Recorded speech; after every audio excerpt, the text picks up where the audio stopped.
Magandang umaga, magandang tanghali, magandang gabi mga Lakers. Laban po ngayon ng Timberwolves at Lakers Game 5. Nakakatakot.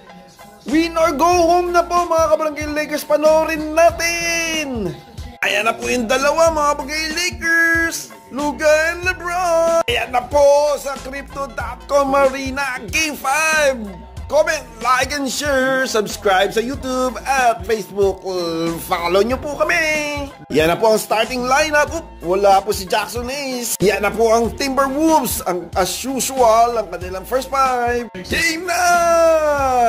Yan na po ang tip-off na! Ayan na po mga mga Lakers. Like, comment, and share. Thank you po sa mga nag-subscribe. Yan na po mga mga Lakers. Kita-kita po tayo sa susunod na vlog at susunod na video na aking i-share sa inyo.